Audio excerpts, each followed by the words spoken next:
Okay, we are live at 11 a.m. UK time on the dot. How about that? And just wait for people to come onto the line and let us know they can see us and hear us. And all is well. There's a lot to look at today, so just wait a few more moments before we get into today's live broadcast. And I pray you all well in the name of the Lord Jesus Christ. Amen. Amen. And please give this a like, if you be so kind. Let us know that you can see us and hear us okay.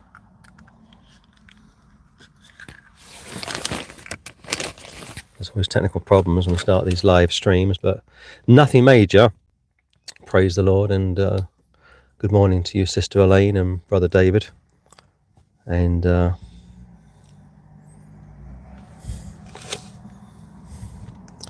we shall start very shortly.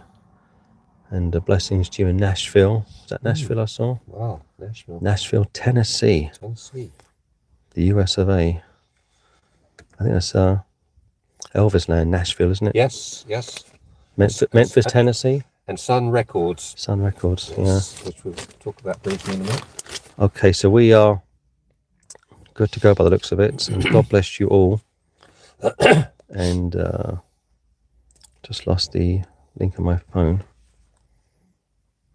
Okay. And God bless you, Sister Juliet in the Isle of Man. And Sister Lisa in Florida, the Sunshine State. Okay, we are good to go. So blessings to all of you, and thank you for joining us live this morning. It's 11 a.m. UK time, so it's very early in the US, I would imagine. Knock off 5 hours, of course. But lots to look at today, and sort this phone out. So please give this a like, if you be so kind. We have 10 people on the line, so very grateful for a quick thumbs up by the like, of course, as you all know, helps the algorithm enormously. And let's get into it. What have you got? Well, good morning, everybody, and welcome to our Wednesday live stream from here in England. Got about 5 topics which I hope to get through today. Excuse me, pollen's up today. All of these topics which I've sort of found in the week, I go through the newspapers, YouTube, different things catch my attention. If what I'm talking about you want to say something about, or it's affected you or your family, then please let us know. But you had a bit of an uncomfortable experience yesterday, didn't you? Want to share it with us? Yeah, so Came from nowhere. it did. Things can turn very quickly. I went to meet up with my younger sister and her daughter at our local park, and just talking about family stuff, nothing particularly earth-shattering, both unsaved, I'm afraid to say. And I had my back to what was coming behind me, and I was facing towards my sister and my niece. And this woman came walking right next to me, sat down next to my sister, and like really closer than we are, we're blood. And I saw her, I thought, okay, maybe she's had a few drinks or what have you, somewhat bizarre behavior. And after 20 years of street work, you read people pretty quickly. Yeah. So I'm speaking to her, and I can see my sister's really uncomfortable how close this woman is to her. Anyway, so she's from Hungary, she's homeless, so on and so forth. So she says anyway. And I'm trying to work out what she actually wants, because she's right next to us, like I say, or next to my sister. I'm looking down, like I say, she's right next to my sister. I thought she might want a cigarette or something, or money. It's what the people normally want, or drink, alcohol kind of stuff. So I'm just talking to her, keep things sort of pleasant and light, trying to read the temperature in the room, like they say. And she starts to lock eyes with my niece, who's a good girl, sensitive spirit, not a believer, unfortunately, but a good kid, as far as the secular term goes. And I can't see the eyes from this woman, because, like I say, I'm looking down, and she's locked her head onto my niece, like I say. And it went off about 3 or 4 minutes, and I can see my niece getting more tense, more alarmed. And she says to this woman, why you give me why are you staring at me, why are you gazing at me, sort of a thing. And by that stage I can feel there's a change in the atmosphere. It got quite dark, so I moved closer to my niece in case this woman's going to plunge for her. And my sister trying to sort of break the gaze between this woman looking at my niece, like I say. It was really quite tense at this stage, and I couldn't see the woman's eyes, unfortunately, because she wasn't looking at me. She was like squinting. Her eyes were flickering. Now, my sister's not a saved woman, nor is her daughter. And she said to me, that woman's got a demon inside of her. And my sister got her shoes on and said, we're out of here. So she got her shoes on and we went to a different part of the park. And about 25, 30 minutes, my niece kept going on about what she saw and what was going to happen, this and that. And I said to her, listen, this is a spiritual warfare. And I've witnessed my family many times over the years. Our family are all lost, by the way. We may have a couple possible saved people, but the fruit's not really visible. But anyway, and I'm speaking to, my family, trying to explain what we're seeing, what we're understanding. And I said to my niece, you can't take these people on in a physical way. They're too strong. They'll just overpower you. So we digested it for a long time, like I say. About half an hour later, my sister wanted to go back and see if she was still there. I said, it's not a very good idea. But anyway, they went back and she wasn't there, thankfully. Spoke about it again, another 15, 20 minutes. And I said on the way back, listen, I said, this type of a thing, because this woman is probably devil possessed. I didn't see it myself, but I picked up the body language immediately and see my niece almost, she was shaking afterwards. She was like that. Yes, she was. And I said, just calm down, you're okay. The Lord was with us. And he was with us. I'm a saved man, and the blessings that I get come to my family and yours as well. 1 Corinthians chapter 7. And I claim that as well. But one of those strange events that you don't see very often. we've done over 25 years together doing street work. All sorts of weird people come into our orbit. But to see a woman like that, eyes locking onto my knees, locking onto my knees, and she actually thought this woman was going to attack her, was going to kill her. That's how shaken up she was. And I thought about it more last night and this morning. I thought, in reality, what could you do? Now, what I don't want to do is pray over a lost woman with just one person. I don't believe in casting out devils, but sometimes if you're up against a wall and you're in the presence of evil, what else can you do? You pray and fast and pray the Lord to step in and deal with that woman. I didn't feel any danger myself, but again, I wasn't in the eye of the storm. But this woman wanted to intimidate my niece, and she did pretty good. Yeah. And unfortunately, this morning she's still slightly shaken up. So please pray for our family. They're not saved people, like I've already said. But that came out of nowhere. And at first I thought this is just a harmless woman, drunk, on drugs, perhaps both. But when the eye started to flicker, according to my sister, who tried to break the gaze, in fact, she tried to break the gaze. This woman actually looked round my sister like that, and then tried to lock eyes even further onto my niece, and it really spooked her. And my niece was wearing sunglasses, and she still felt those eyes piercing. So you know what it's like doing street work, and whether you're saved or unsaved, these spirits can come out of nowhere. But unfortunately, this devil-possessed woman, not even 30, was manifesting, late afternoon, early evening, and it came out of nowhere. Like I say, it really shook up my niece. So just a short story to share with you this morning. Yeah, I'll just say this park has got a reputation. And about 3 or 4 years ago, there actually was a murder in the park by a deranged woman who went down to where the children are playing, saw a little girl about 4 and cut her throat. And she said a voice told her to do it. And a voice told us to do it, and she was held under the Mental Health Act, and as far as I know, she's still there. So there's nothing new about this at all. But I just thought, you might like to hear about it, because these things really come from nowhere, don't they? You're sitting in the park, enjoying the good weather, and this demon comes along. Unfortunately, I didn't see the woman come behind me. And apparently later on, my sister said to me, she was watching us about 3 or 4 minutes. Was she? Yeah. And she was talking to herself sort of erratically, and then decided to make her way over. But at first you think it's harmless, she wants money or cigarettes, whatever it might be. But no, it was more than that. She saw my niece and she wanted to pick a fight with her. Could have got pretty serious, and it could have turned ugly very quickly. But I would have got between them, obviously. But the point being, because this woman is filled with an unclean spirit, they're very powerful. You got a scripture in the book of Acts. I think David might have it in the chat. It's around 2021 when Paul comes across those Jewish vagabonds, exorcists, and he says these Jewish exorcists were trying to cast out a spirit, and that thing came out of the possessed person and jumped onto one of the rabbis and started to tear them. That's the book of Acts. So if you're a lost person messing with spirits, you got no business doing so. That's why I don't want my sister to go back down there in case that one was still there, because devil is good at going after his own people, but also tying up God's people. Yeah. But I don't feel too bad about this morning, but I'm sure my niece is still pretty spooked. But you've got the scripture, Brother David. Please put it in the chat for me. Book of Acts. I've been up since 4:30 this morning, so just forgive me, I'm slightly struggling this morning. But it's around 2021 or thereabouts. And You've got it, brother. I just read it out of the chat. It's a powerful account of the spiritual warfare. Of course, Paul was doing street work, and these Jews had no idea what they're getting themselves into. And the Spirit says, Paul I know, and Jesus I know, but who are you? So you've got it, brother David. Shove it in the chat, and I'll read it just very briefly. We get into this morning's message, but yeah, you get these episodes. They're pretty rare, thankfully. Our main problem in this country is apathy and indifference. And I've dealt with alcoholics over the years. I've dealt with drug addicts over the years, but apparently what was manifesting last night was really quite eerie. You know, you got to see it to believe it, but I don't doubt what I was told.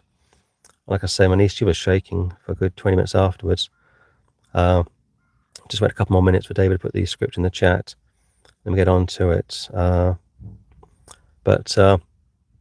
Acts 19:16. Can you put the verse in there, please, Elaine, if possible? So I can just read it quickly. Is that around Ephesus from memory? Acts 19. It's one of those strange accounts, like I've already said, in the book of Acts, where this thing comes out of nowhere. You got another account of a woman who's devil possessed, the spirit of divination, and that woman follows Paul around for 2 or 3 days. That shows you how patient Paul was. And eventually says, that's it. And he snaps, and he wants that spirit gone. Just wait a few more minutes if the scripture can pop up on the screen. If not, we'll move on. Come back to it. I'll come back to it in a minute. Here we go. Acts 19:15. And the evil spirit answered and said, Jesus I know, and Paul I know, but who are ye? In the next verse, it jumps on those Jewish vagabonds or exorcists, as they actually are called. The man in whom the evil spirit was leaped on them and overcame them. There you are, prevailed against them. And the man in whom the spirit was leaped on them, overcame them, prevailed against them. So they fled out of that house naked and wounded. And that was my concern last night, that I got a couple of lost women with me who don't really realise what they're up against. I did immediately. I said, let's get out of this place. But anyway, they wanted to see for themselves. And it goes on to say in 17, this was known to all the Jews and Greeks also dwelling at Ephesus. And fear fell on them all, and the name of the Lord Jesus, amen, was magnified. We're in a warfare, family. You all know that, of course, so keep us in prayer. And we do a lot of street work, and after we finish today, back to the street we go. So please give this a like, if you'd be so kind. We've got 25 people, and let's get into what you got. Well, thanks for sharing that with us. I thought it was important that people know about this, because you never know when these sort of things are going to come out of the woodwork. Okay, well, I just want to go back on something we talked about last week. We talked about yoga and the sort of cottage industries that came out of that. Kung Fu, Aikido, Kung Fu, and all these other sort of Aikido and all of that came out of it. And one of the things I forget to mention was Transcendental meditation. Yes. TM. Now, any of you who were around in the 60s or 70s know that there was a gentleman in India called the Maharishi, and he coined this thing TM, Transcendental meditation. Now, it really caught on in England, so much so that the Beatles, remember them, the Beatles, flew out there to be discipled by the Maharishi, to sit at his feet, and I've seen the photograph with the garlands of flowers around there, to have discipleship from the Maharishi. Also, there was Mia Farrow, we talked about her last week, and 2 of the Beach Boys. And if you remember any of these groups, you know what I'm talking about. But it really came on, this transcendental meditation.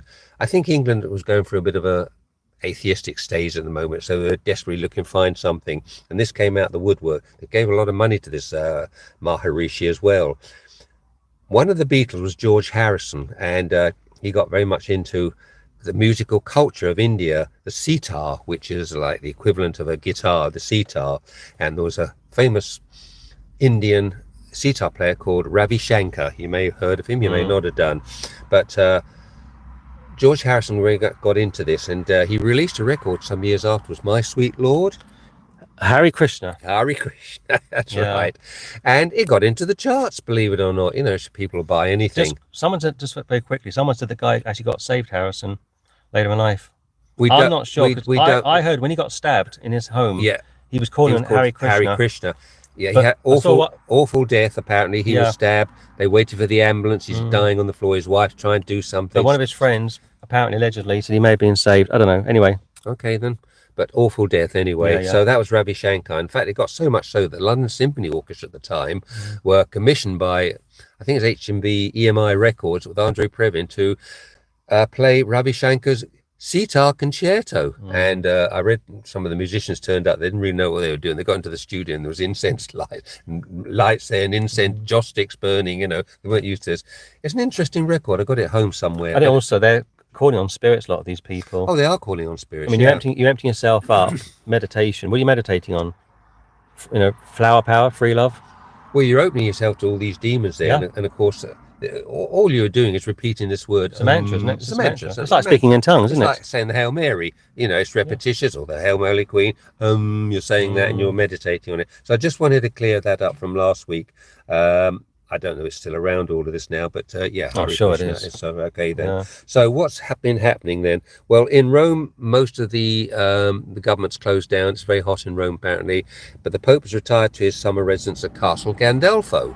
And it's been in the Vatican summer residency since 1623. So it's a long time it's been going. It's been modernized through there, and most of the popes have gone away there for the summer vacation. Now this pope's gone away for most of this month and some part of August as well. Interesting place, Castle Gandolfo, in the fact that Pius XII, when he became pope in 1939, retired to Castle Gandolfo, and there he started to write his first encyclical. And I think this pope may be writing an encyclical concerning the ideas that Francis had, and he was very close to this last pope. He was very close to him at all. So he's accepted some of Francis's ideas, and certainly not. Didn't Francis appoint him as a cardinal? Yes, appoint him as a cardinal. Cozy, isn't it? This guy hadn't really been heard of. He was out in the mission fields in Peru for about 20 years, summoned to Rome, put in charge of deciding what nuncios nominate a bishop for their country, and it goes to Rome, and they go through the five of the guys.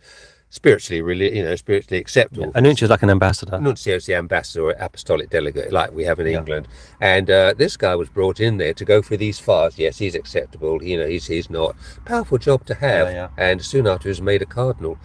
Anyway, that was Pope Leo XIV he is now. But Castle Gandolfo, as I say, the Pope Pius XII went there, and it was this time they found it. He'd written a handwritten letter there, which only turned up a while ago. He's talking about the war coming. I just want to read it to you.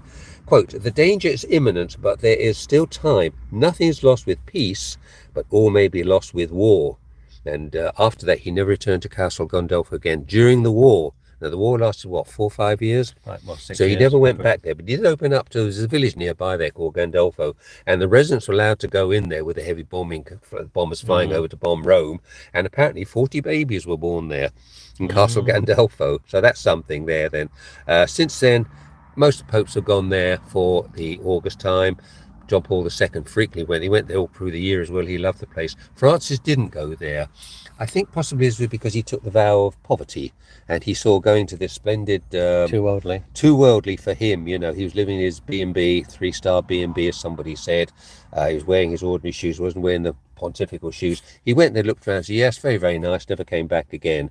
So he didn't go there, but a lot of popes did go there. But of interest to us is Pope Paul VI went there, and he died there. Yes, he died there. 1978. And in 1958, Pope Pius XII died there in the same bedroom, in the same bed. With the same bedding. I hope they've changed the sheets since then. But 2 of the popes have died there, and Benedict went there, and he gave his last public. Normally when popes they come out on the balcony and say the Andrus and give the blessing. He did his last blessing from there as well. So that's Castle Gandolfo. So that's where they are at the moment. I suspect he's drafting his first encyclical, a little bit of Francis' views on what the church should be, but he's also got a little bit to traditional. Leo's views. Sorry, Leo. Yeah, that's of Leo. Yeah. That's right. Yeah, Pope Francis. Leo. Francis is gone, isn't he? Francis is gone, but he was. I think some of Francis. He's rehashing it. He's rehashing some of his encyclicals to put into his. Normally, these popes look back and say, "We better have a little bit of that." It's like a menu, really. We'll come to that in a minute. So that's what I found out about Castle Gandolfo. Have any of you been to Rome?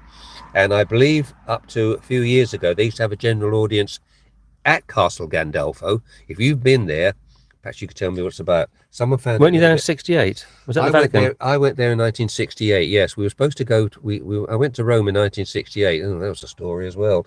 But I met a lot of interesting people there. I met Senator Jess Unruh. Now, here's somebody, a few Californians who followed Democrats. Jess Unruh was the Democratic chair of the Democratic Party in California, and he was out there, and I actually met him, talked to him, and he was saying it's looking good for Bobby Kennedy. But anyway, yes, I went there, and in those days you could go into the Vatican and wander around, and I went round there, and I came to went down this corridor, nobody about there. I mean, security is all enormous now, armed guards on the roof, and it. But in those days you could wander around, and I looked in this room with all these suitcases stacked on there, and I always remember the tags were hanging down there that had the names of the cardinals who'd gone to Rome and never returned because they became the next pope. I thought, wow. And there was a statue hidden away in a nook there of Pius XII. I always remember it. I don't know if it's still there or not. And he's got this haunted look on his face, Pope Pius XII, and he's looking over his right shoulder like that, and he's holding his hand out. During the war, and he's holding his normally they go like this, don't they? You know what I mean? But he's got two fingers out like this, a bit like a serpent, and he's looking over his shoulder. Goodness knows what he can see coming up behind him. And there's this statue, and I always remember looking at it, thinking, this is really spooky. But if you've been there, and this statue's still in the Vatican, I haven't been there since 1968, had a bit of a problem flying home there, but I'll tell you about that another time. Never been back since. So yes, so as this Pope was saying, Robert Prevost, popes come and go, but the Curia goes on. Who do you vote for? Whoever you vote for, the government still gets in. That old man. The old joke. That's the old joke, you know. Yeah. What was that other one? If voting changed anything, they'd abolish it. Yeah. So I think there's something in there. So he's gone off now there. The Curia is still there under Cardinal Parolin, the Secretary of State. You know, you've got diplomatic relations with over, 300 countries, telegrams, 200 coming in, text messages, you've got to do something. Yeah. So he's still there. We thought he was going to be the next Pope, but he wasn't. So that's what's happening at Castle Gandolfo. If you've been there, please let us know what you thought of it. I remember reading some woman there, and she found it a little bit unpleasant, this castle. She thought, it's all very nice. It was like a couple of hundred years. Did they have dungeons where people were tortured, where people murdered there in these dungeons? Normally, if you had a duke there, you know, he controlled the whole area, and you worked there, you know, for a pittance or something. I know when Napoleon arrived in Rome, I can't think what the year would be for that. He found hundreds of prisoners under the floorboards. That's right. That could have been in papal palaces. That could, well, Gandolfo is a papal palace, yeah, of course, yeah. And it could well be that he did, yeah. Yeah, they were freed, of course, but it's such a bloody past, so wicked. And when he was crowned emperor, he said, I'll do it myself. Yeah. They saw the papal crown. No, I'll do it myself. Put the crown on and crowned himself emperor. And why not? And why not? Okay, so that's all that going on through there. So what else are we looking at? We looked at the death of... Quick story about Paul VI, which I didn't quite tell last year. Paul VI, Giuseppe Montini, was very much an introvert. And people thought he was standoffish. He wasn't. He was an introvert. Very delicate child, as he said. He never went to the seminary. Excuse me. He never went to seminary. He was taught home, but he was ordained a priest. And he was sent to the nuncio in Warsaw. And whilst there, he bought this little alarm clock. And I've got to get the story right now because someone pulled me up. And he took it back, and he had it all through his life. And he set the clock for 5 o'clock every day. He got up, had his breakfast, and said a 6 o'clock mass. The morning he died on August the 6th, I think it's the 4th. Or the 4th. Well, August the 6th is Hiroshima Day. I know that. The alarm clock did not go off at 5. He died at 8 o'clock that morning. And the doctor came in and his secretary came in and the alarm clock went off. Yeah. Absolutely spooky that. It didn't go off at 5 o'clock, which is set for 40 years. It went off at 8 o'clock, the hour that he died in Castle Gandolfo, in the same bed that Pius XII died in. Just a quick footnote. There's a great book to get called by David Yallop called In God's Name. In God's Name, yeah. It goes through the whole of that conclave in 78 when John Paul I died after 33 days. In God's Name, David Yallop, who may be dead now. He was a Catholic. Yeah. So they can't accuse him of being an anti-Catholic. He was a Catholic. I think he coined the phrase Hitler's Pope as well. Was that David Yallop? No, John Cornwall. John Cornwall. I think he coined that phrase, and that's stuck. Hitler's Pope. That's stuck. People say, Pastor, Hitler's Pope. If you remember that story about 2 or 3 years ago, they released Vatican papers that said during the war that Pacelli, Pius XII, tried to do an exorcism over the phone with Hitler. Do you remember that story? I'm not sure he did it, but he called in one of his Jesuits. Yeah, over the phone. He was surrounded by Jesuits who'd had done exorcisms and did do exorcisms and said, do an exorcism over the phone to Hitler. That's right. Made no difference. It made no difference at all. And I think one of them actually had the great idea of bringing Aleister Crowley in. Aleister Crowley, the arch magician, do what thou wilt. Do you remember that famous picture of him like this? Wasn't it? Was an MI6 guy, wasn't he, during the war? He was used by MI6. They called him in there. They said, you could be the guy we want. We want you to go and astral projection. Yeah. To go up there and take on Hitler's guys. And take on Hitler's guys who astral projection, take them out. That's it. Great story. And what would David James think of all this? What would David James think? But that was Aleister Crowley. And according to one book, The Broken Cross, I forget who the author was, but we had some contact with his family many years ago. Aleister Crowley actually met Archbishop Roncalli in Turkey. Yeah. Archbishop Roncalli was the apostolic delegate, I got this right, in Turkey. So it's not a Catholic country. And he actually met Aleister Crowley. Yeah, it's in his son's book, isn't it? According to his son, he met, and he said they got on very well, those two. Well, there was an initiation, wasn't there? There was an initiation there of by Aleister Crowley. In fact, we got a manuscript. We should actually publish it about this whole incident. It's in. Yes. I got the quote from. Is it The Broken Cross? No. It's a book that his son wrote. His name escapes me. Yeah. And I got the whole quote. We should publish it. It's an interesting account of when Roncalli, who became John the 23rd, as Patrick says, was the apostolic delegate in Turkey. In Turkey, a Muslim country, of course. Yeah, and Roncalli one evening had an initiation with Roncalli. Sorry, with Aleister Crowley. Aleister Crowley had an initiation with Roncalli, and Crowley's son, whose name escapes me, writes about it in one of his books. It's a strange event, and it's never really been denied. Well, apparently Pius XII was so suspicious of Roncalli and Montini. Montini was in the Secretary of State's office, that Roncalli was sent off to Turkey. No top job for you. You're going off to Turkey to become the apostolic delegate there. About 20, 30 Catholics? 30 Catholics, if that then. And he was sent off there. Whereas Archbishop Bugnani, do you remember Archbishop Bugnani? Who co-wrote the new Order of Mass, the Ordo Mass after Vatican II? He was sent off there as well, and he was a very dubious character as well. Annibale Bugnani, that was it, Annibale Bugnani. He was Jesuit? I don't think he was, remember. We'll have to check that out and let you know next week. Montini was then, he'd crossed swords with Pius XII, and he was sent off to Milan. Now, Milan traditionally calls what they call the Red Hat. He becomes a cardinal.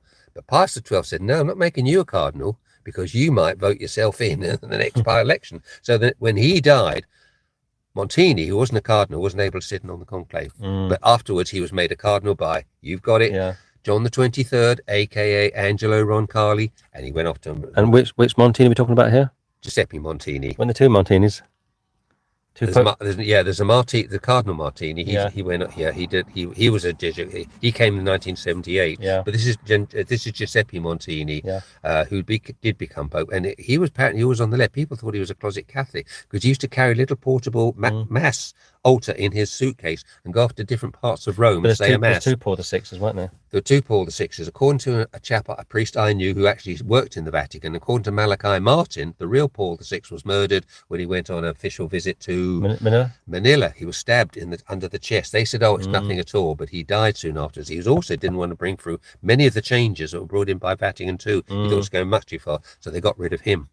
And apparently he was kept in a cellar in the Vatican. He died after. They brought an actor in who looked like him, and the CIA in this book, The Broken Cross, the CIA checked out this photograph of Montini, and they had played some of his voice and some film of him. They said the earlobes are different. That's right. It's different. This is an imposter. It's not the real Paul VI, because we all have all our fingerprints to say, and so are our ears as well, and our eyes. And they said a different one there. In fact, a famous trumpeter went to Castle Gandolfo again to meet.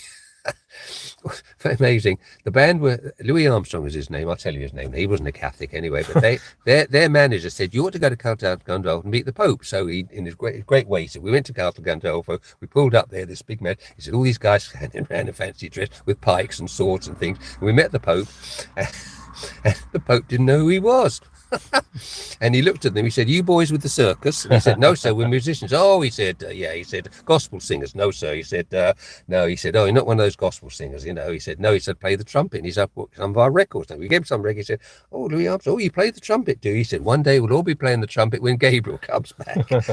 He didn't know he was at all. And yeah, so this actor, and of course, apparently a lot of bishops went there who'd known the Pope and didn't even know they were. Make of it what you will. It could only happen in Rome, couldn't it? Yeah, what else you got? Okay, well, that's it then. So there. Now, as we say, we do a lot of street work, and elderly lady came up to me a couple of days. You weren't with me on there. You were at home writing. She came up to me and she said, "Are you a man of God?" And I said, "Well, I don't know. I tried to be," because I'd given her a tract. She looked at it. She said, "I'm very worried about this new Pope, Leo the 14th. He's the new Pope, you know." I said, "Yes, I know." She said, "He gave a talk on cremation." And I didn't like what he said. It upset me because, my dear, I'm a Catholic, she said. I said, "Oh, yeah." She said, "My mother was cremated. We couldn't afford a funeral. And my sister was cremated. We couldn't afford a funeral. We were very poor." He says, "Well, these people, you know," and I said, "I know it's like, I looked into it 20 years ago about buying a plot with the country where I lived, and it was £5,000 just to buy the plot. Then you had the funeral on top of it. The funeral, you're looking at about £10,000. And he said that if you being cremated, you could go to hell." And this upset me. That's crazy. This new Pope, he's the new Pope. He's American. I said, "Oh, right." He's a man of God, isn't he? He's a man of God. Yeah, he is a man of God. So I looked into this. Which God? I looked into this. And any of you out there have had this quandary of, you know, a loved one dies. Is it cremation? Is it funeral? Can you afford this one? What's the Catholic Church say? Now, don't forget, this only applies to Catholics. If you're not a Catholic, it doesn't apply to you. You can get whatever you like. If you want a cremation, you can do this then. But the Catholic Church, and I made some notes on this, and apparently up till about 1963, their thinking was that they went back to Genesis. God made man in his own image. So if you're having a cremation, you're burning the image of God. Right? Wow. Okay, then. And then they took up something else there they found. Yes, they put the other part. 1 Thessalonians 4:16. Perhaps somebody can put it up there. Verse, isn't it? The dead will rise first. Well, how can a bunch of ashes rise first? Oh, that's easy. You see, and of course and all the catechisms are put there. So all those any cremation is a sin. But it has to be by what the church wants. It does not enjoy the same values as a burial of a body. Wow. So there we are. That's quite clear then. So, and then afterwards they tacked on, if it's for financial reasons, "Oh, thank you for this. It's a financial reason." But obviously not for financial reasons, because most people can afford a funeral. Well, most people can't afford a funeral. No, they can't. Because the plot, and also in the inner cities now, there's a shortage of land. There's no space. There's no space. You go into a cemetery in your city, it's chock-a-block with headstones and everything. In fact, I think in Singapore, all they can do is just cremate. Well, they haven't got the land. There's no burials. 100 years ago, there were plots now then. Unless you bought, or you had a family plot. You know, your great-great-grandfather bought a family plot, or somewhere like that, you could go there then. So that worried her a little bit then there. And I said, "Well, when you go and see your priest, ask him what the view of this is. He'll give her a lot of flannel. Oh, well, if it's not permitted, but you can do that." Now, the other thing they didn't seem to like was cremation, yes, but there are rules. There are rules. Ashes not to be scattered, or vase set in a home, or jewelry to put into a ring. So there's Is this part of the encyclical? What is this? Well, this is the catechism. This is in the catechism. You might check when you go home. This is in the catechism. They keep updating this. Ashes not to be scattered on the earth. Oh, right, okay. It's to heathen, probably, isn't it? It probably, or to have it put into an urn to take home to put on the mantelpiece. We don't like that. And one of the popular things is now the ashes can be put into a ring. You can buy these rings now. They take the lid off and you put your family's ashes in there to carry around with you. They don't like this. Not acceptable at all. Cremation, yes, but there are rules. They underline that. So perhaps you could go home when you've got to go to the catechism of 1997. They probably 94. Probably updated since then. So it is a grey area. People are confused with this. If you've had this problem with your family died, your mother, your father, and they were Catholic, what did your parish priest say about it when you went to see him? Would like to have a funeral, Father. Is it a burial or is it cremation? Cremation. There are rules of this. We can't do the full burial. We can't bless the plots. Even in death, there's no chance of salvation. No. I mean, your soul, has been paid for. Your spirit was regenerated. Your body's going to die anyway, go back to the ground. But the Church of Rome is so stuck on this Arminianism that you can lose your salvation. And even in death. They're still hanging over your head.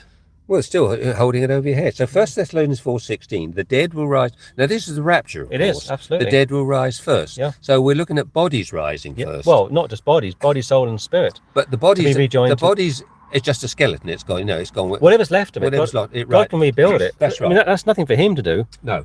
I mean, he parted the Red Sea, so I'm sure he put Well, a lot yeah, of made a ashes world out of together nothing in 6 days. to a body, but then seemed to like that. And they also went back to Genesis. You know, God is created in man's image. God's image. God's image, that's right. So when you have a cremation, you're burning a part of God. No, impossible. Because the body's material, it just folds, it disappears. It's a soul that lives forever. But if you're the soul can't be destroyed. No, but if you're a grieving Catholic, you've lost a loved one, wife, and you sit down before the priest and he starts bringing all this to you, you're not going to say, just a minute, I'm not happy with all of this. You're grieving for a loved one. But most Catholics don't even think about this, do they? They're so stuck on saving this planet, you know, feeding the whale. That's another thing. Save the planet. What are you sprinkling dead person's ashes on the planet for? But the Darwinists anyway, back to where they came from. Where they came from. The whole thing is just ludicrous. So we wanted to bring that back, this cremation. It's one of those sort of things that aren't really talked about, and then somebody dies and it comes up then. But I hadn't heard this, you can't scatter the ashes. In fact, I did know a priest who did die. Yes, he did. And he said to me, he put in his will, he wanted his ashes scattered in the sea, so that the tides would take this ashes all into different oceans. Well, that's desecrating the sea, isn't it? Because if you want to save the earth, you don't want to spoil the sea. So if you're sprinkling a dead person in the sea, this was a priest, and he had done funerals. I mean, let's just recap. Old Testament, all the greats were buried. We know that. Historically, cremation was heathen. We know that as well. But if you've been born again, and I hope those on the line this morning are all born again, I'm sure most of you are, then you say you're in heaven anyway. You've already passed from death to life. When your body's falling apart anyway. I mean, the second law of thermodynamics, you're breaking down anyway. Your body can't be redeemed. It's your soul that the Lord wants, and your spirit was being regenerated. So all this nonsense about you can't be cremated. I mean, ideally, yeah, be buried if you could do, but it's so expensive. And parts of the world in the Far East and beyond, there's no space to bury people anyway. They're all cremated. All cremated, yeah. This goes back to the Church of Rome's complete inadequate view on what salvation even is. They're so stuck on dying in a state of grace, praying for the dead, prayers for the dead, paying for the dead without being too flippant. All Souls Day, All Saints Day every year. Also, who've got nobody to pray for them in purgatory. And they don't realise what Christ achieved on the cross. It's secondary. He's already paid for your sins. Yeah. Because Catholic Church, they hate that so much. They're so stuck in themselves. But I felt for this old lady. She was about 80 or something like that. And the thought of, her sister and her mother burning in hell because they were cremated, because this Pope alluded to it, you haven't paid it this way. I thought it was absolutely disgusting. And I said, when you see your parish priest, in fact, get him come along and have me. I want to give him a mouthful. She won't, of course. No, I'd never see her again. But I'd like to give him a mouthful. So if you've had this problem, any of you listening in with families, how did you get around it? How did the priest? Don't forget, this only applies to Catholics. If you're not a Catholic, it doesn't apply to you at all. This is where it gets ridiculous, really, isn't it? Okay, then. So, so there we are. We've looked at Gandolfo and Rome, if you've been onto Rome, and we looked at the cremation. Now, this was very interesting. Francis commissioned a document to be sent to all the bishops as regards to Tridentine Mass. Was it acceptable? Was there any interest in it in where you lived, in your diocese and so forth? And he commissioned this document to go out, top secret, of course, under the auspices of Cardinal Parolin, the Secretary of State. And it was a sort of questionnaire, how are you finding things there, what's going to happen, and so forth. Well, this came back, and it obviously didn't agree with what the old boy wanted. He wanted to say, we don't want any of this at all. Vatican II said Tridentine Mass out the window, we go forward with Vatican II. It was all agreed by the fathers. We forget all of this. And this came back, and he wasn't very happy with this at all. So he suppressed it, apparently. He didn't want seeing it all there. He didn't want seeing it. And he suppressed it. And he said, well, it sort of alluded to the fact that the bishops that we wrote to didn't want it back. Well, it didn't say that at all. It said, well, we could have this here, maybe not in a church, maybe in a designated place. And one of the Catholic commentators who looked at this said it seems to him, quote, that Francis told a lie. Surely not. Oh, popes don't lie, do they? Well, we know they have a confessor, because we know that Pastor XII's confessor was a Jesuit, and that Jesuit was Cardinal Bayer from Bavaria, the Black Forest, who was instigating setting up Second Vatican II with Angelo Roncallo, aka John the 23rd. What's going on here? So he does confess, and I presume they will have a confessor. So did the Pope lie for expedient because he didn't want this coming in? It seems possibly that he did. Now, later on, something came out that the new Pope said, the cry of the earth and the cry of the poor are as one. That's interesting. The The cry, brotherhood of man. the brotherhood of man, the cry of the earth. We've got to save the earth, save the world, and the cry of the poor. If you're not poor, if you're living in if you're buying a house, you've got money, you've got no right because you're taking that from the poor. So I thought it was interesting. So that's my question. And did the Pope lie over this document as regards to Tridentine Mass? Now, the document was called Traditionis Cors, and I'll spell that's in Latin. TR. Yeah. Of the Mass. So that's went out, and the bishops, they said, yes, we quite like it. A lot of people, and apparently it's increasing vocations. Now in the West, vocations are very, almost none. I've talked to a priest I remember years ago. He said, in my year, 30 of us were ordained. He said, last year was 1. From Africa. From Africa, yeah. So these priests are coming over to Europe from Africa, but they don't seem to have them here. So let me know what you think about that. The Latin Mass or the Tridentine. It's not the same. I mean, the Latin Mass that came out of Vatican is not the same as the Tridentine Mass.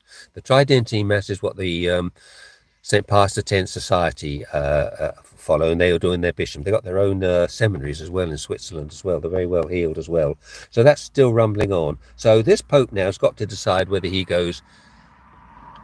If he goes back to accepting the Trident, the Latin Mass... He won't. It's gone. He's got to say that the decree that came out of Vatican II was null and void. Which you can't do. He can't do. Now, those bishops there, they all agreed all of this, and they did. They all went through this. They prayed on it. The Holy Ghost spoke to them all. He said, you can go ahead with all of this.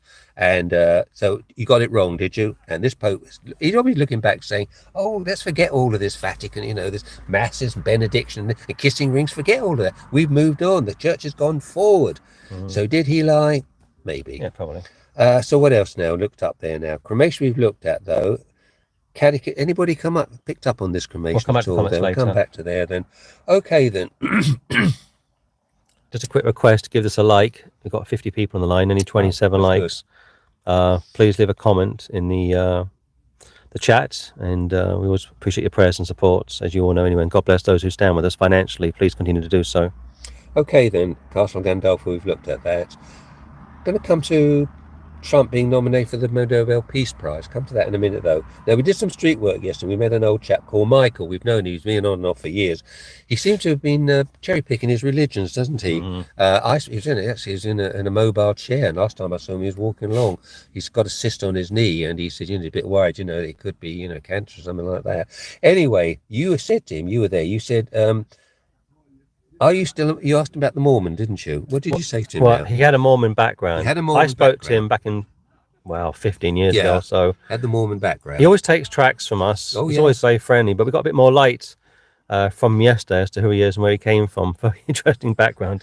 Well, he said, I'm a Roman Catholic. Oh, first I've heard of it. No, he was a Catholic. He was a Catholic. No, so he's a Catholic. He is a Catholic now, but I was baptized, and baptized a Mormon. He said, all the robes. And I said, did you wear the Masonic underwear? I'm not talking about, you're a bit funny about that, but we are told they wear this Masonic underwear. I don't make all this up. It's like saying, does a Pope wear a crozier and a cap? I'm not talking about that. But he got a bit funny about that, didn't he? And he said, I stopped going there. He said, because I found it all, very like a doctor's waiting room where he went there. But they came round to me. What do they say to him? If you don't come back to our church, we'll put a brick through your window. Yeah. Actually true. Yeah, he did. This is what the Mormons are like. You don't come to us, we'll put a brick through your window. Was it a ladder, wasn't it?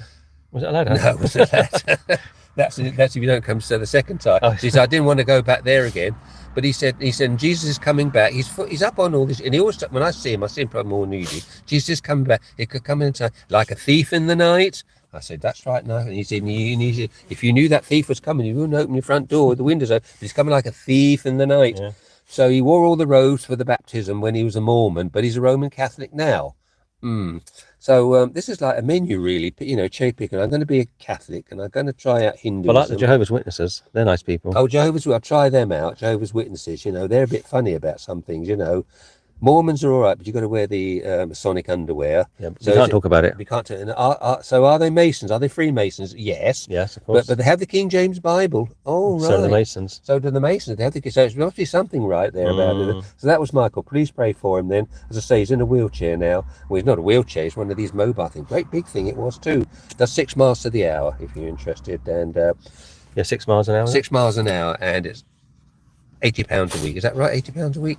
Anyway, doesn't matter. That's neither happening there anywhere. So that was it, the Michael there. Now, Carl Wolf. People say, who's Carl? Never heard of him. I've been following this gentleman since I've been following, you know, the Third Reich and writing about it. Now, Karl Wolff was Heinrich Himmler's chief of staff. He was right with him right from the beginning, and I based my book, Munich Nights, on Walter Kuiper, on Karl Wolff. How's it coming along, by the way, Munich Nights? Very well. Done 300 pages. I'll be giving it to you in the next couple of weeks for you to get the cover done and everything. Looking forward to read it myself, too. So am I. Hope you like it. I'm looking forward to reading your part 2 as well. You can't see no get a laugh on this. Yeah, you got to laugh, otherwise you cry. But Karl Wolff was with Himmler from the beginning, came from a middle class. His family were in banking, and he'd gone into that, but he got caught up in the Nazis, 1933. But he knew Himmler before then, and he got involved with Himmler. But he came to Himmler's chief of staff all through the 30s and the 40s. And where Himmler went, he knew where the bodies were buried, literally. Very tall patrician man, as somebody has said, you know. And if you only see pictures of Himmler visiting anywhere, there's a tall man behind, always looking down like that. His face stands out. And this was Karl Wolff. And I've always been, because at the end of the war, most of the Nazis were rounded up, taken to Nuremberg, treated very badly and hung. Not Karl Wolff. He seems to somehow have escaped all of this. The rumour was that he went towards the end of the war. He saw which way the rumour was going. He went to Switzerland. He met Alan Dulles, who was running the OSS, which later became the CIA. And whether he did a deal with Alan Dulles or not, I don't know. Alan Dulles' brother was Foster Dulles, who later became Eisenhower's Secretary of State. So he had one brother running the Secretary of State and the other brother running the CIA. The Dulles brothers. And the CIA inquiry, the JFK inquiry? And the JFK inquiry, yes, that's 63? right. That's 63, yes. Cozy, right. isn't it? Cozy, isn't it? But Karl Wolff was there at all of these things. End of the war comes, he's held under house arrest. Oh, this is interesting. Most of the other Nazis around it were put into Dachau, with the Americans saying, this is what you did to people, we're going to send you there.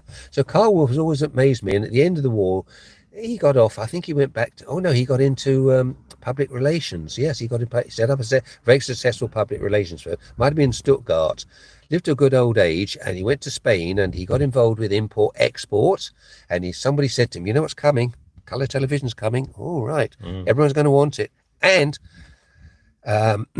video recorders, VHS recorders. Well, this is interesting. The old Betamax. Betamax or VHS. You had to choose which one you wanted. And he sort of looked and thought, oh, this is interesting. They said, well, it could catch on, but it's really for businessmen on the go, so they can go onto it, find out how the dollar's doing and so forth. He said it could catch on. And somebody said to him, you ought to look into this, Carl, when you went back, because the great thing about VHS is you can record a program and not be there to watch it. So when you come back, you can watch the program. Isn't that wonderful? And you can be watching the news and you record the news on another channel and watch that. It's going to catch on, this. A whole generation of couch potatoes. Couch potatoes. And of course, the whole thing did catch on. Yeah. And then, of course, along came DVDs, but we won't get into all of that. So Karl Wolff was involved in this. He's flying around different places like that. So I've always been interested to see. He never wrote his memoirs, which is a great shame. I think he was very close to Gudrun Himmler, who's Himmler's daughter. Himmler had one time Gudrun, he thought the world of. He took her to the circus. He took her to Dachau. There's a famous picture of him taken to Dachau. And who's standing behind her? Look, somebody went to see him and they said, how are you, Carl? And he hadn't changed all that much. He was about 80 then. And he had the Quran. Oh, interesting. And he had an Arabic dictionary. And his daughter, who'd converted to Islam, had got him converted to it as well. Wow. And I think she'd taken the name Fatima Wolff. And somebody went, and there he is. Yes, he said he was going through the Quran very seriously. He was doing his prayers 3 times a day, everything else that Muslims do, washing the hands at the feet and all of that. And he had this Arabic, so he found a word and went to Arabic. And somebody said, this is very unusual for a man of his age who'd been all through the war, and the position that he held with Himmler, converted to Islam. Sad, isn't it? So what do you think of this, a late conversion to him? I mean, normally they go back, he was born a Lutheran. But he turned against him once he started working for Himmler, because Himmler had no time for organised religion. Although Himmler had come from the Catholic background, and Himmler's uncle was a Jesuit. Well, of course, the Grand Mufti of Jerusalem was a Nazi. And also a Muslim, of course, obviously. Also a Muslim, that's right. In fact, Arafat's uncle was the Grand Mufti of Jerusalem. We'll come at him in a minute, Arafat. But the point being, Himmler had a lot of Muslims in his regiment. Yeah, worked alongside him because they hate the Jews. When the war was starting to go against him, he went to see the Grand Mufti. He said, "Look, you hate the Jews, and so do we, but we need troops." And of course, the Grand Grand Mufti did get the Muslims to come in, Yeah. and they became part of him, and they wore all the gear and everything, but they wore the not the turban, the hat that they wear. I don't know what it's called now. Then, so that was Karl Wolff, and there's this picture of him going through his, and then, but he didn't go back to his Lutheran roots. Interesting, whereas a lot of these people did go back. You know, I think Ribbentrop went back to Catholicism. Some of the other Nazis hung at Nuremberg. 5 or 6 got saved, in fact, on the deathbed. They did, but I think it was Hans Frank who went back to Hans Frank, we got an article on the website. A lot of the Japanese war criminals also got saved. They became born again. Now they wouldn't have come from anything like Lutheranism or Catholicism. They'd have come from Buddhism, Shintoism. That's the word I want. Shintoism. There's a great book called "I Was the Nuremberg Jailer." Oh yeah, it's worth getting. Yeah. I forget the guy's name. He was the American chaplain during 1945-46. And he got a lot of them saved, Yeah, about a dozen or so. I got it home, so if I I find think it, wasn't Ribbentrop one of them? I think Ribbentrop got saved. Field Marshal. Keitel. Ribbentrop? Field Marshal? No, Ribbentrop. General. No, Keitel was a field marshal. Ribbentrop was the foreign minister. Okay, got it wrong. He was ambassador in London during the war. Before the war. Very close to the royal Didn't family. he smear Mrs. Wallace Simpson? Yeah. Yeah. Well, it's rumoured Mrs. Wallace was one of his lovers. Was it Mrs. Simpson? Mrs. Simpson. Mrs. Wallace. Mrs. Simpson, who not the Simpsons. Mrs. Simpson, Edward VIII abdicated. You get a history lesson here. Edward VIII abdicated in 1936 because he wanted to marry Mrs. Simpson, who was divorced. Yeah. And Mrs. Simpson came from Pensacola, where Peter Ruckman comes from, that territory at all. She may have known him, I don't know.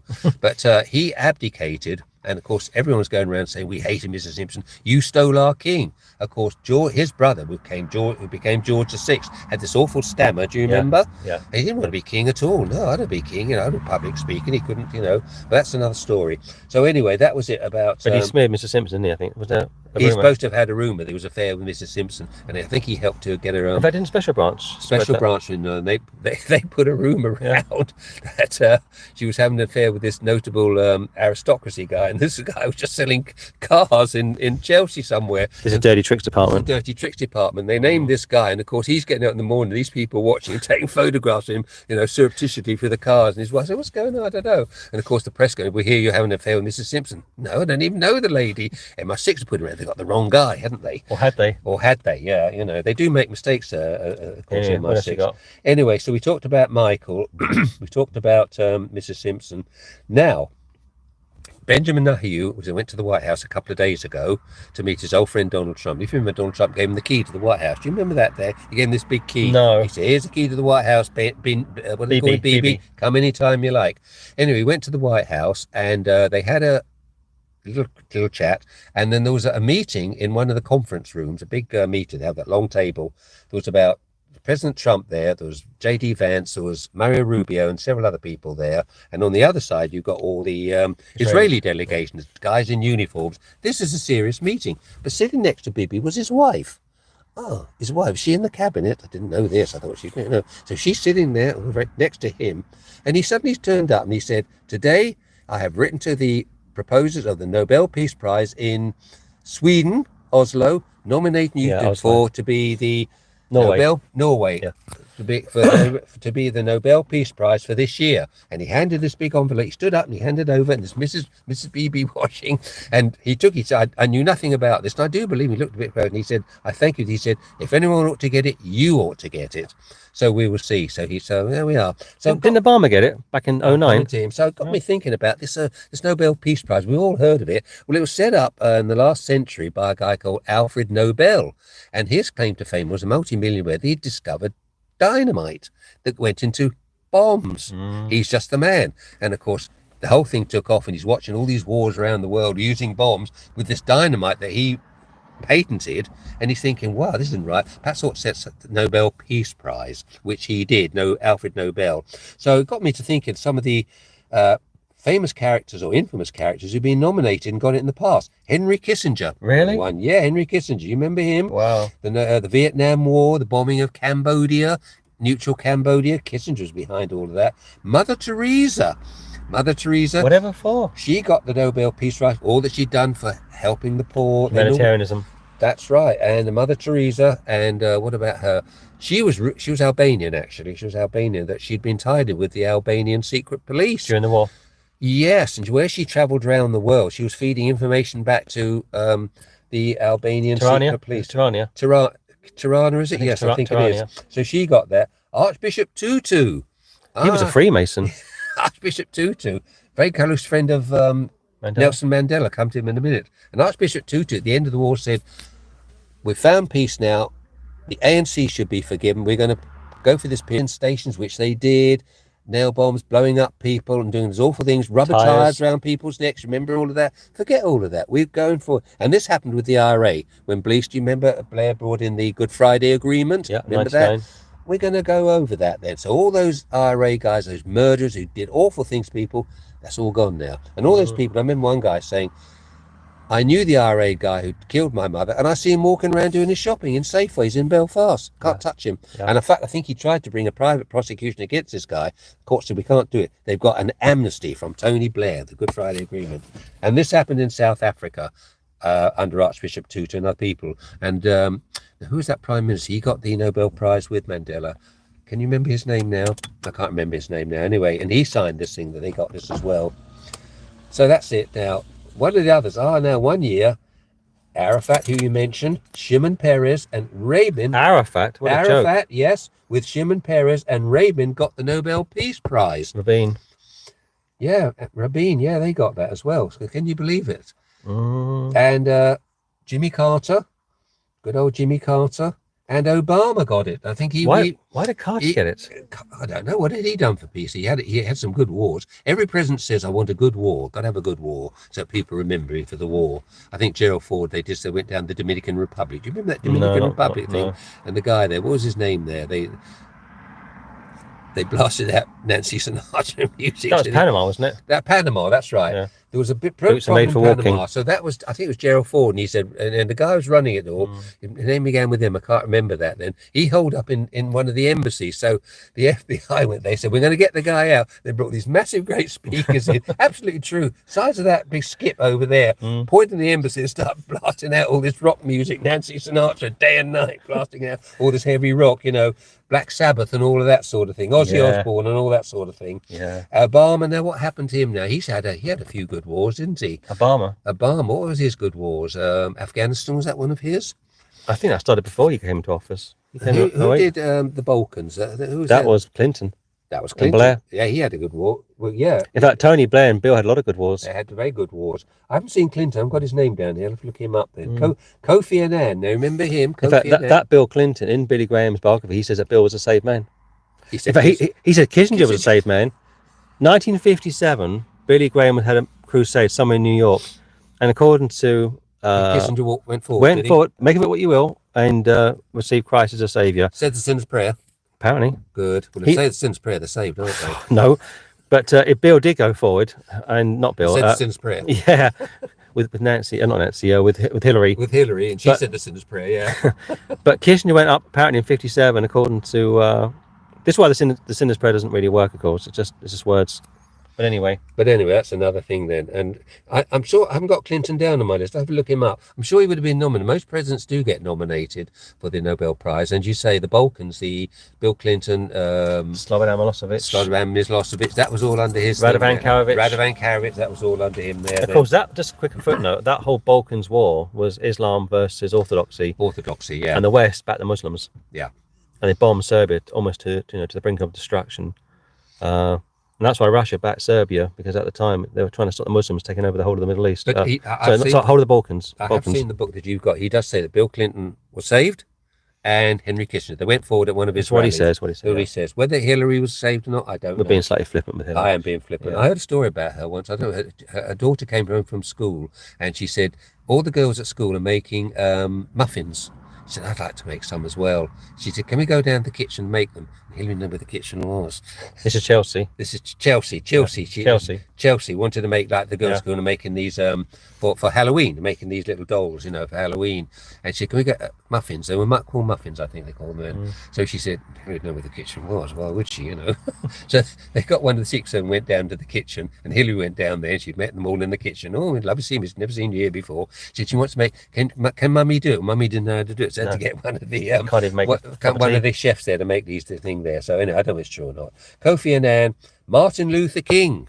There's a man. He Wicked got the man. Nobel Peace Prize. 15 filing cabinets, 15 sealed. Still sealed. Yes, Martin Luther King, who was supposed to be a sleeper for the KGB, Yes, supposed he to be a was. Marxist, a communist, awful philanderer, committed adultery so often with so many women, and it was all taped under the orders of J. Edgar Hoover. He wanted tape. He said, the guy's an animal. He said, I've heard all those tapes. What an awful thing. Listen to Martin Luther King having sex with all these women. He said it was like an animal. Baptist preacher, Baptist preacher. ordained minister. Ordained minister. And his wife wrote a book about him. And she said he never talked about the second coming No. or the rapture of the church. He wanted to fix his whole world up. Another politician, really. Another politician. That was Coretta King, Martin it. Luther King. And according to Peter Ruckman, there are 18 files, is it? 15 filing 15 cabinets filing cabinets on the doings of Martin Luther King. that are still sealed. That are still sealed. Unless Trump releases them. Unless Trump releases them. We'll So see. we'll wait and see. And Albert Schweitzer. Now, we've written about Albert Schweitzer. Albert Schweitzer went out to, he was a famous doctor. And I think he was, in fact, I think Lust for Life. You remember in Lust for Life, Kirk Douglas plays Yeah. Vincent van Gogh. Brilliant film. And what's the release? Is he a Lutheran? He Yes. goes off to the mines, doesn't he? He was the son of a pastor. He was the son of a pastor. And he tried to be a missionary himself. Tried to be a missionary, and they said to him, right, you've got to go with the people. And he went to the mines where these poor miners were working 12 hours a day, and he went down the mines with Yeah, them, he did. didn't he? Yeah. And then he heard, then he tried to, he didn't get any converts, you know, and then he heard that one of the superintendents, I think they called him, they didn't call much, but was coming to visit him. So he left everything as it was, and the superintendent came, and he said, this is where you're living, Brother Van Gogh. It's like awful. He said, this is how my people are living. Well, he let the people sleep in his house. He let people sleep in his on house. in his bed. That's right. He slept on the floor. He slept on I the mean, floor. it's a great example of self-denial. And apparently Schweitzer heard about this. He must have read or had heard about Van Gogh. He'd read a book because his brother Theo, Van Gogh's brother Theo, was an art dealer, wrote a book about this. And I think it influenced Schweitzer. He was an up-and-coming doctor. I think he was a surgeon as well. And he said, I'm going to Africa. And they said, where are you going to go? I'm going to help the lepers in Lambarene, Lambrene. And he went there and he set up this famous hospital there. And it's a famous hospital, and a lot of people went there. A lot of Hollywood society and people, princes and princesses, went to help Albert Schweitzer to wash the wounds of the lepers. Again, it's all good works. All good works. Yeah. Now, I think you read. We have written a book about an article about Schweitzer, and I think he had doubts about the Trinity. Was it? He was a terrible liberal. Yeah, but he had doubts about some. He was a Darwinist as well. He was a Darwinist, and that he had doubts about the Trinity. And Creation. He was called Dr. Schweitzer, and every Sunday he said, "I got the people converted." You know, all the people came there. And we'd have these religious in the church there. I don't know who was teaching them there.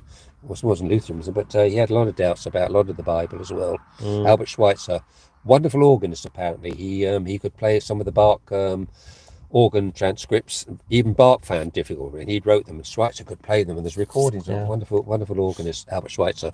The most famous people have all been liberals.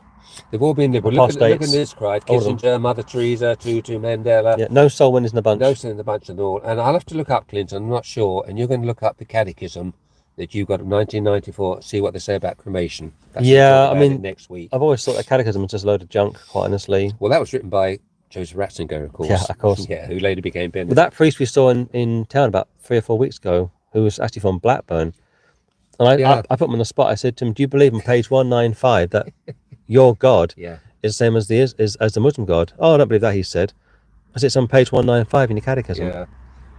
Never seen it. And you wouldn't know he was wearing a t-shirt and jeans and trainers. But he's the second priest that I've seen in about 15 years that have told me that they don't agree with that. And didn't know what you're talking about because he hadn't read the catechism. But it's quite clear, Jehovah and Allah, it's not Jehovah of course, but they would say it was, are the same God. Impossible. Well, once you get into this ecumenical thing, you bring all the faiths in, you've got to go down their path. Because nobody's wrong, nobody's right. When I was a young man, only Catholics went to heaven. Yeah, truth is subjective. And truth is, now everybody goes to heaven according to the last Pope. Everybody gets to heaven. Whether you want to go or not, you're going to go. That's not much fun, is it? Talk about freedom of choice. The fact that as abortion, they're saying, women say, well, I go down the pro-choice. Hillary Clinton would say, I'll have an abortion or I don't. But you don't get it if you're in the ecumenical movement because everybody gets to heaven. So who goes to hell? Well, the Bible tells us the road to hell is wide and many be on it. Oh, that's a mistranslation. Oh, I'm glad you told me. That's what they say. That. Right. But the gate to heaven is narrow and few be there. Oh, that's wrong as well. Oh, that's wrong as well. So it's the other way round. That's right. The road to heaven is wide. And everyone got it. But the road hell, You've got it. a few. Who'll be there? Well, Hitler will be there because funny But he enough, was a Catholic, wasn't he? I asked a bishop about this in my town. I got this. I said, and he came up. I gave him one of our tracts actually. He looked all very interesting. I said, who's on this wide road? He said, well, Hitler would be there. And I said, Stalin, yes, that's right. Castro, well, we don't know about Castro. Mrs. Thatcher.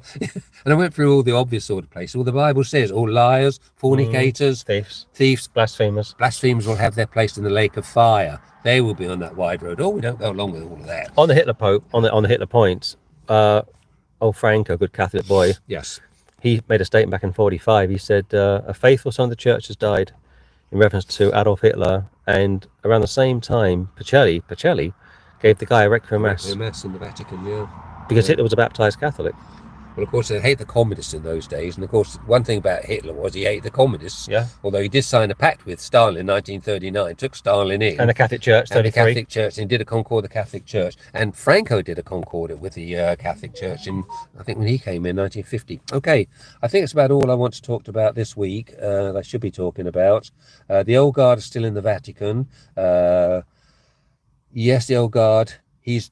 Normally, when a new pope comes in, they put in their resignation. He either accepts them or he doesn't. You remember when Lyndon Johnson came in suddenly when Kennedy was assassinated. Dean Rusk put his resignation in. Robert McNamara put his resignation in. Alan Dulles said, "No, I'll keep you guys. Stay on." In fact, Alan Dulles was involved with the Warren Commission, which looked into what a cover up that was. What a cover up that was. Warren Commission, Top Freemason. And yeah, Supreme Court Justice Warren. I get this right now. J. Edgar Hoover were in the same lodge in Washington that Lyndon Johnson was in. That's right. Yeah. So I put 3 of my people into the Warren Commission, and there was only one shooter, and all of that thing went out. It's like in the UK, you got Churchill and Blair in the same lodge. And Blair in the same lodge. Who's now a good Roman Catholic. I think it's called the Limehouse. It's a Limehouse. It's very important. I think some other cabinet ministers in there as well. So that's all I want to talk about there. Gandalf, we touched on that. Yes, I think it's about all. Where Francis tries to get the bishop's support. There's that in there. Did Francis lie? The cry of the earth, this new pope, is the same as the cry of the poor as one, because you're exploiting the land. Yes, you capitalists, you're exploiting the land and the people. You capitalists, well, I think the Vatican own about 100 banks, don't they? But they're not capitalists. Here's a point to make, and I've said this for years. We were doing street work yesterday, and this guy walked past us. I think he's evangelical, and he's a bit of a, cool cat, as they say. But he's very good at giving food to the homeless people. Yes. But he won't preach to them. Now, we do street work every day, Patrick more than I do. I think he told me it's not my job to do that. Which is shocking, of course. He was in the church army. Yeah, church army. He's now evangelical. Goes to Baptist church, I think. Yeah. And I saw him yesterday, walked straight past us. Doesn't even acknowledge me anymore, which is fine by me. But he walked straight past us and got a couple of homeless people who we see every day in town. Same old people. Yeah. They've had tracts, but not interested. Goes straight over to him, pulls out a couple of sandwiches, bottles of water. But he always brings lots of food with him. Those big laundry bags, when you go to the laundry, it's got sandwiches, packed sandwiches. They're not homemade, but they're packed sandwiches. But for him, that's enough. That's enough. And it's not, because he buys them blankets in the winter. Yeah, and I've seen people like him over the years. He make a good Catholic. They feed you physically, but they completely neglect you spiritually. And I spent years, speaking out against this, back to front gospel. It's just pitiful, and I fear for people. I do fear for people like him being on that wide road. Very religious, I'm sure he's a nice guy, but they won't give out tracts. They won't street preach like we do. They're so busy trying to feed people's stomachs, and yet they won't take care of their souls at all. And hearing this quote about the earth and how we're all one. I mean, this earth's going to be burnt up. Don't tell them that. Get with it, buddy. I mean, Second Peter 3, this is all going to be burnt to a crisp, and you're going to get a new earth, new heavens, wherein dwelleth righteousness. So the whole earth will be cremated then. This is it. This is the irony of it all. Where are the rules of it all? Well, the first time the earth was flooded, yes. But second advent, it's going to be through fire. Well, that's not very good, is it? Because it's not very loving, is it? You can have a cremation if it fits in with what we want. They don't believe in the Bible. They don't believe in God. They don't believe in creation. They believe in Darwinism, the brotherhood of man, the fatherhood of God. They got no idea who God even is. Who even is. And we are the world. Yeah. All right, check the comments. Please put your thoughts in, and always happy to read what you got to say. And please keep us in prayer. Like I say, we'll be hitting the streets shortly. Yes. And what have we got? Anything? Cremation or let's have a look. Abortion? Not abortion. Nobel Peace Prize. In fact, I don't see why Trump shouldn't get the Peace Prize. Someone else will get it. He's as good as the rest of these people. It's all vanity, isn't it? Vanity of It is vanities, vanity of vanities. saith the preacher. You get a very nice check with it as well. And people get these checks always go to people who've got money. Oh, exactly. You get, I think, you get 700,000 euros or something. And all these people have got money. Yeah, give money to people with money. So. Yeah, and people with money, people with money. Oh, I can't see the comments. Let's try again. No. That's not good. To see some of the comments here. Yeah, 1 Thessalonians 4:6, the great rapture passage. Many martyrs are burnt to the stake, absolutely. Yes. Popes do not know the Bible, don't even believe it. No. No purgatory, yeah, that's true, Brother David. No time for what? No purgatory. No purgatory, no. Thank God our sins are purged, absolutely, Hebrews chapter 1.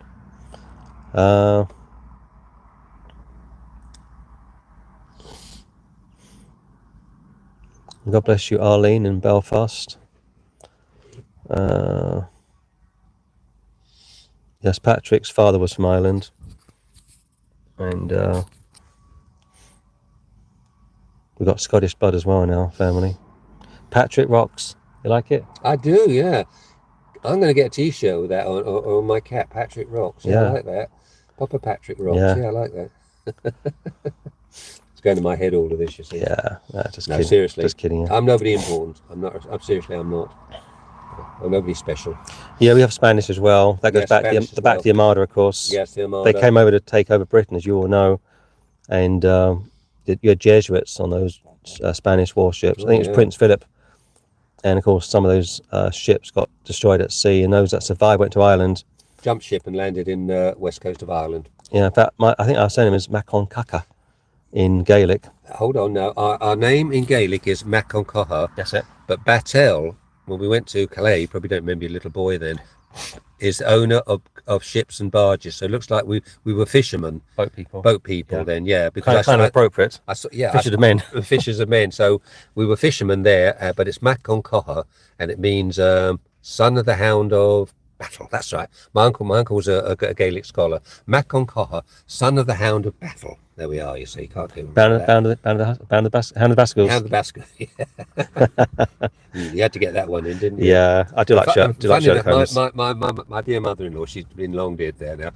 Her name was Tipper, and there's no doubt in it about it. And I asked him about that, and he said, "Oh yes," and he got his books out, and you can tell the good lady she was the keeper of the wells. Yeah. With drinking water, so I like that. Keeper of the wells. Have you seen Tony Blair rearing his head? Blair's back on board. Yes, he's helping Starmer, of course, and so is Obama. It looks like he's got a little bit of a pigtail. Did you? Yeah, well, he wants to be kind of hip, but you got Obama and Blair helping out Starmer. What a mess! Yeah. Our dad used to call Tony Blair the Wizard of Oz. Yeah, good one. What else we got here? Obama's Indian name is Barry Soetoro. Thank you, Sister Ruth. Barry, yes. Yeah, that's he's a strange man, Obama, or his dubious roots. I think he's quite proud of that. I seem to remember on his autobiography, it opens up with him saying, "I was asleep one night and I got a phone call, and it's from my uncle. He says, 'Barry, your father's dead.'" So Barry, not Obama. Michael, yeah. Sorry, Michelle, yeah. Michael. Better not go there. No, but don't go down there. What else we got here? Billy said the Hillary prayer. Yes, quite likely. Billy said what? Bill Clinton. Oh, right. Yes, it's just been funny. Yeah, de Klerk, F.W. de Klerk. Remember him? It. Yeah. De Klerk. He got yes, quite right. Thank you very much. It was a joint Nobel Prize awarded Nelson Mandela and F.W. de Klerk, because he was there when they Freemason. Top Freemason. He was there when they dismantled the apartheid system. Yes. It's an awful place to be now, South Africa. It's even worse now. And Rhodesia, which now is Zimbabwe. Yeah, strange times. F.W. de Klerk, yeah. Yeah, Indonesian, definitely. Okay, that's probably all for now. So keep us in prayer, and always appreciate your company. Any final thoughts? Fire away now before we wrap this up. Because it's summertime in Rome, there's not much news coming out of Rome at the moment. They call it the silly season in this country in August. But we'll keep doing these weekly slots for the foreseeable future. And send us in any questions, anything you want us to talk about. And I might come back on Friday night and do... and you'll have a look in your old catechism at home, will you? First Kings. I'll check it. Check it. Again, as Bible believers, it doesn't really matter. No, but I just like to what really. I mean, it'll be in the Wanish book as well, cremation. That is more interesting, the Wanish one. They'll mention Genesis and everything in that. You see, the old Catholic Church, at least outwardly, were more religious. The new Church, I mean, it's so humanistic now. That's why you have as a Catholic, it's just an infidel. I mean, the old school Catholic, when Patrick was growing up, and priest he knew, they were the old style Catholic. Only Catholics went to heaven. Everybody else went to hell. Like it's already said, no one goes to hell now. The one true church, founded by Peter. Yeah. On the throttle to build my church, the one true church. Yeah. Everyone else went to hell. And there was that old joke that people going up to heaven, non-Catholics, they saw this big high wall and they could hear all this laughing and singing there. Good? He said they're all Catholics and they think they're the only ones up here. Yeah. Okay, that's all. God bless your family. See you all soon in Jesus' name. Amen, amen.